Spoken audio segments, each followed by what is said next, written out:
Hello everyone, I'm Dorinda and this is my sister, Dr. Pam. We're here to tell you about our healthy chocolates. This one is the Zobiotic and this is the X Power Squares.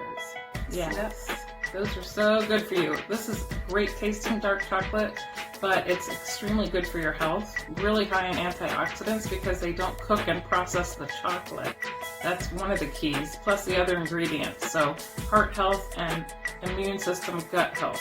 Yes, and these would be great to put in the stockings. Just stuff them full of the best chocolate ever. Yep, healthy and good.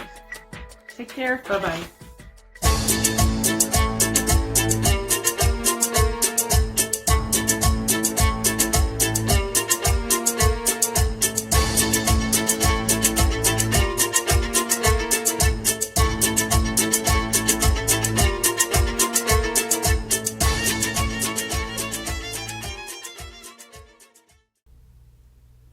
Well, happy Wednesday, everyone. It's me, Deplorable McAllister, aka Linda Paris.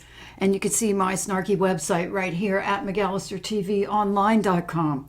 And if for any reason these platforms should go down, you can always come here to McAllisterTVOnline.com. And I want to thank my PayPals. You guys are golden people. Without you, I couldn't do this and just put it out there for free for everyone to enjoy. And I do appreciate you, and I do take the time to thank my PayPals and the people who send me donations through the mail and send me gifts and cards and letters. You two are golden people, and I get all kinds of energy and well wishes and just the beautiful gifts that you guys send me. It's just, you're very golden people, and you also help keep this channel going. And also the people who shop at snarkycbd.com, where you can get the best CBD and pure natural products all the way around. As far as I'm concerned, this is the best CBD on the market. It's the only CBD I use. It's clean, it's got no additives, and you can find it all at snarkycbd.com, and also www.redpillliving.com/snarky, where you can get the best C60, which helps decalcify the pineal gland, along with a lot of other health benefits that you can get from C60. Lots of people are taking it. It's all the rage. And redpillliving.com/snarky has a special formula. They use only the finest oils, and I use this all the time, this C60. And you can find it at redpillliving.com/snarky. Now, I grabbed this newspaper article because I'm going to be talking about Antarctica in this video. And I like to start here because I have done so much research on Antarctica. Why? Because since the 1400s or the 1500s, these bankers and these Illuminati and these Freemasons have been trying to get to Antarctica. Now, a lot of people say, oh, well, they want to get there because of the natural resources. Well, no, because Hitler tried to get there too. They are drawn to Antarctica, or have been drawn to Antarctica, for other reasons that I could not figure out. I mean, it just was a real brain teaser for the longest time. And finally, I figured out they knew what was in Antarctica, and they went there looking for it. And they found something. The Nazis found something in World War II. And I believe this newspaper article is from 1943. It's from the 1940s, before the end of the war. And the war ended in 1945. So it says here, new Nazi device on Western Front. It gets a very small mention.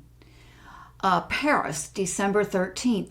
As the Allied armies ground out new gains on the Western Front today, the Germans were disclosed to have thrown a new device into the war, mysterious silvery balls which floated in the air. Mysterious silvery balls, okay? These are orbs, you know, and they called them Foo Fighters. They ended up giving them the name Foo Fighters. Mysterious silvery balls. This is advanced technology for 1943. And they floated in the air. Pilots report seeing these objects both individually and in clusters during forays over the Reich. And it says in parentheses, the purpose of the floaters was not immediately evident. It is possible that they represent a new anti-aircraft defense instrument or weapon. And it also says in parentheses, this dispatch was heavily censored at Supreme headquarters. So they barely got this out. This is bare bones information. But it lets you know they're going to Antarctica. They're dropping flags everywhere, the Nazis are. Towards the end of the war, that's all they did was go underground and drop flags all over Antarctica. And so they've got advanced technology in 1943, and it's the same thing that's happening now out at Skinwalker Ranch or any of these places, Area 51 or any of these Dulce. They all have the orbs with the clusters and all of that. Another interesting article: Nazis prepare for war after army's defeat. Special loyal SS troops drilled for carrying on fight underground to hamper allies wherever possible. Propaganda and sabotage planned. Hideouts already selected. Men placed. This is very important because the Nazis took the war completely underground. At some point in World War II, they went completely underground. No more boats, no more aircraft, no more any of that stuff. It was submarines. So this is a meme that was on the Mega Meme folder. It says, Admiral Byrd, Antarctica, 1921, member of Federal Lodge number 1 in Washington, D.C. That's the one with Albert Pike, the big statue of Albert Pike, this demonic. They called him a moose of a man. That's what they called him. Of course, that's what I call Michelle Obama, Michael LaVaughn Robinson, a moose of a woman. That's a moose of a gal. Anyway, it's not a gal. And both Albert Pike and the first moose are moose. They're moose of men of moose size. I don't even know what I'm saying. That's how screwed up this whole thing is. But anyway, yeah, that's the lodge it's considered like this iconic lodge in Washington, D.C. So that's where Admiral Byrd became a member of the Freemasons and that's the Scottish Rite Freemason building, Lodge number 1. Washington, D.C. In 1929, he led a private journey for the Rockefellers and dropped Masonic flags on the 2 poles. So he went to the North Pole and then he went to the South Pole. I believe he went to the North Pole first. And when flying over the North Pole, he did make some observations, and they were in his diary. And he was reportedly taken into the North Pole area by this Nordic race, which I'll get into later, or species or race. So in 1935, he established the first Antarctic Lodge, number 777. 60 of the 82 members were Freemasons. Well, you can go back in history and look up all the people who were able to fund expeditions to Antarctica. They're all Freemasons, and they're all funded by the bankers. In 1957, Admiral Byrd dies mysteriously. And there's a little bit about that. I don't know if I'll have that available, but his son died mysteriously as well, and I do have a little article about that. I did a video on this, and this is just a clip from the article, but he had been to Admiral Byrd's son had been to an event, I believe, at that lodge in Washington, D.C. But if it wasn't at that lodge, it was at some big building, and it was all full of Freemasons, and they were honoring Admiral Byrd, and the son went to it. Well, he disappeared. He went there by train from New York, I believe. he had to come from up north by train. I think Baltimore was where he was found. In a warehouse, they found him, like weeks later. And it says, and one shoe. So I forget the circumstances, and this is all I have to reference, but when I find it, I'll put it in a video. The circumstances of Admiral Byrd's son's death. Well, the 68-year-old Mr. Byrd, a graduate of Harvard University, who as a young naval officer escorted his father on a journey to Antarctica in 1947, apparently died of malnutrition and dehydration, the police said. So he was locked in a warehouse. It was just the weirdest thing. And so in 1957, Admiral Byrd dies mysteriously, and then later on, his son dies mysteriously, not coincidentally attending a honorary dinner or something for his father with all of his Freemason buddies there. And so he disappears and ends up found in a warehouse in Baltimore, I think is where it was. I'll get the details straight on that. You can count on it. But we move on up to 1958, and the Off-Limits Antarctic Treaty was created. Well, what the hell? They're all going to Antarctica. It's like the travel spot, vacation spot to the stars, the Pope, everybody. Go John Kerry. Anybody goes there, but no, it's off limits to us. What the hell? Now, here we have page 2 of the Defiance Crescent News. It's April 22nd, 1939. It says birthday greetings to Hitler from his military chiefs. Down here, there's a little item. It says there was a great improvement in the technique. And let's get up here on it pretty close. There was a great improvement in the technique of the Nazi aviators who annexed a lot of Antarctica just by flying over it and dropping swastika flags instead of bombs.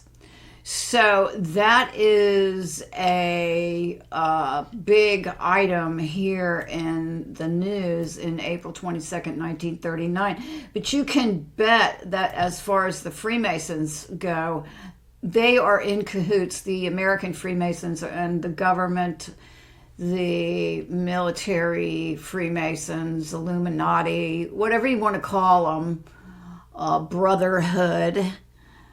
They are in cahoots, and they are now working with the Nazis, I believe even before the war. And let's not forget that John Kerry, a member of Skull and Bones, I mean, the Skull and Bones thing is just turning out to be horrifying, that he had an Antarctica visit when he left on the 7th, and he was there through the 12th. Well, that was the election. That was when they lost the election.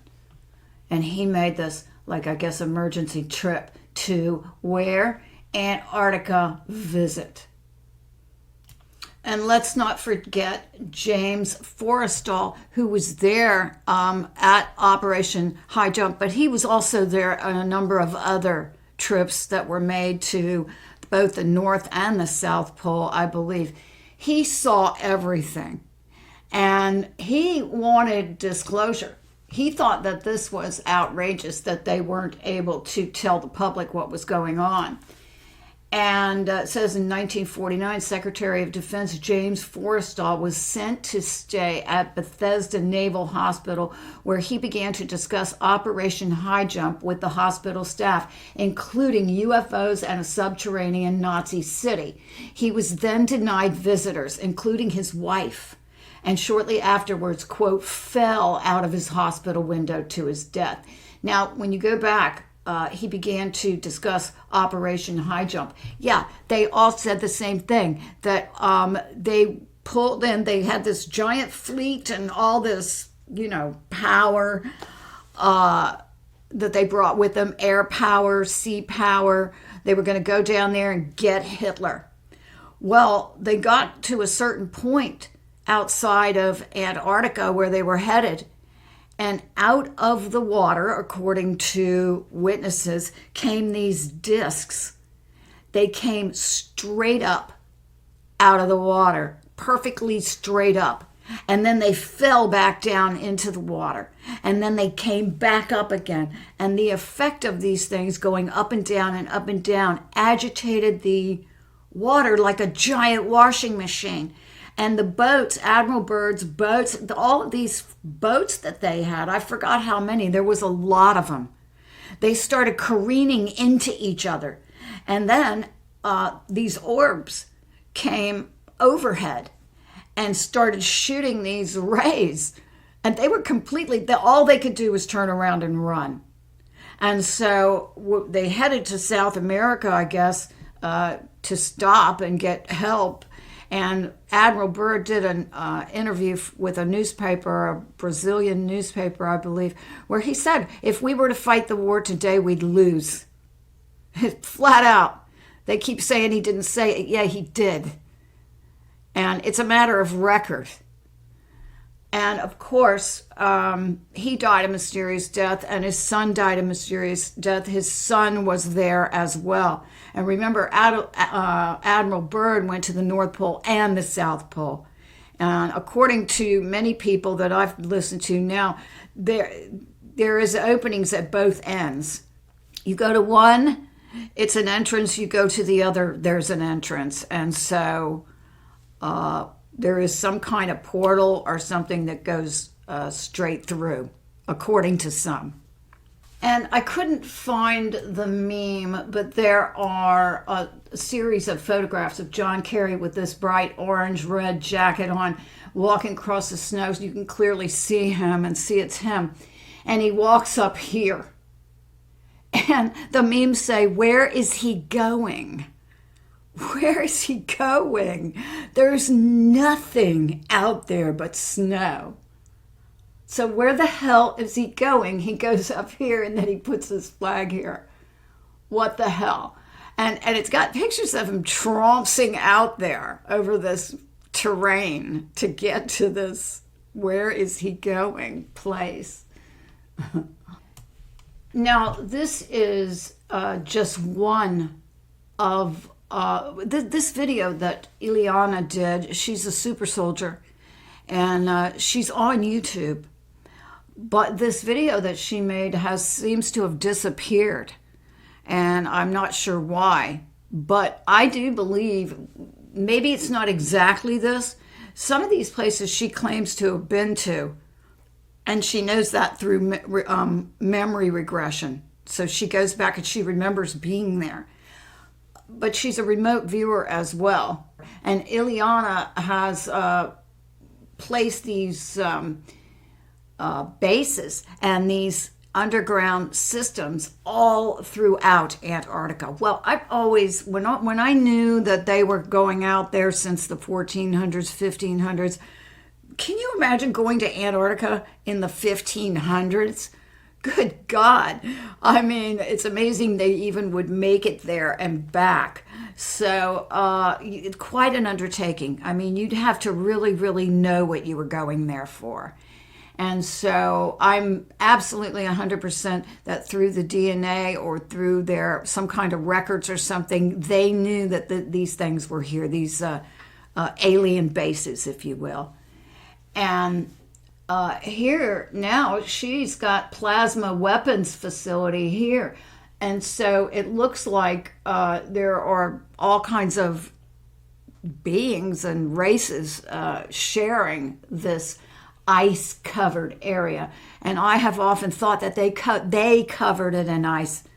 If you listen to my video from yesterday talking about the Tesla, how they took the Tesla technology and turned it into weapons. And one of them was the weather harp. And so if they could do that, then they could have done it here from the very beginning. I mean, if It's taken all these hundreds and thousands of years for them to learn this technology from these people. Well, they probably had it when they came here. They probably knew what they were doing. In any event, I don't think it's an accident that Antarctica is like a forbidden, barren wasteland of ice and cold and extreme temperatures because of what's going on underneath. And I wouldn't be surprised at all if they just purposely covered it with ice so that nobody could go there. But if you go on around, it says underground man-made tunnel systems. Well, you know, they do have that. ICC base. I forgot what ICC stands for. Dark Fleet Base, which is a German thing, a Nazi thing. SSP base and landing docking. Secret space program or super soldier program, but I think secret space program. Right in the middle. A Nazi weapons testing facility and shipbuilding. Now, these underground, these Nazi facilities, weapons testing and shipbuilding, were being built during World War II. They were already doing it. They're called earthworm camps. And I did a video on this where they had, in Russia, they found all these earthworm camps. Well, they're entrances that are camouflaged to caves and stuff. And you go in and there are these giant, I mean, they are building ships and planes and stuff down there during World War II. So I absolutely believe this. And here is Dark Fleet, again, Nachtwaffen. That's what they call it, Dark Fleet, Nachtwaffen. And here is the Dark Fleet base. And Nazi ICC base. I'm still not too sure. Enter something, I don't know. Black Vault Library. And you've got a ton of these ICC bases. Russian Research Facility, Anti-Gravity Testing Zones, and Cosmos Craft. And here we have Weather Modification Base, Electromagnetic Gravitics, and Science Outpost. And here we have a reverse engineering of exotic craft and weapons research and testing facility. And there's a docking port up here for submarines, and then an Earth Alliance secret space project base right here. And this is just one map. So if you notice that this map differs from this map, because there's more than one or two things here. And if you go back to this map, this says Atlantis Outpost right here. Well, let me just say this. There has been considerable speculation that the lost city of Atlantis, or whatever you want to call it, a continent of Atlantis or whatever, is underneath of Florida. And I've heard that from several different sources. So I think that's really interesting because I was reading on Blue Water about stargates, and he posted under one of my videos that he reposted about stargates and said that that's why everybody wants access to the Holy Land, because there's so many stargates and stuff out there, but also that there is a system going from Jerusalem to Sarasota, Florida, which is right near where I live. It's not that far. And I know exactly where that is supposed to be, underground. So my thought immediately was, why would it be there? Well, it might be there because Atlantis really is under Florida. And that's what a lot of super soldiers say, and a lot of other people have said. Don't know, but I just thought I'd throw that out there. Because you've got Atlantis Outpost, onshore base, inner Earth, Atlantis Outpost, shipbuilding facilities, and genetic labs. Atlantis Outpost, so it makes you wonder if these were not formed at the time that people fled from Atlantis through the underground systems. It's just a thought or an idea. And I'll have to listen to this entire video and listen to what Ileana says, Adamite's mothership remains. So there's like an Adamite mothership here. More Atlantis outpost. Adamite's mothership remains over here. Anshar base inner earth. Adamite's ancient ruins outpost right in the middle. And more Adamite's mothership remains over this whole place of Antarctica. And here it says burial grounds and ancient ruins, location where animals were flash frozen. Some skeletons of pre-Adamic man and some elongated skulls. Well, I would venture to guess that there's probably a lot of places where this stuff is. Now going back here, if only a fraction of that is true, which I believe her. She is extremely knowledgeable, and she is she's a remote viewer, and she also has a lot of extrasensory abilities that she has exercised and cultivated to be used as a super soldier in this capacity. So she's not just talking out, she's not just talking out of her ears, she's actually had a long history of experience doing this. And it would explain why all these people are going out to Antarctica and it's completely off limits. So I also believe there's some kind of computer that's down there as well, like maybe even a supercomputer of some kind. Whether it works or it's been disabled or what, I don't know. But when you talk about things like the Schumann residence as well, what are we talking about here? It looks like there's a lot of activity that could possibly be going on in Antarctica. Now, I want to talk a little bit more about Antarctica and Admiral Byrd's visit and what he claims he saw down there in both the North Pole and the South Pole. And I will do that in my next video. I hope you guys have a wonderful evening. And this is Deplorable McAllister and my dog Truman, and we are signing off.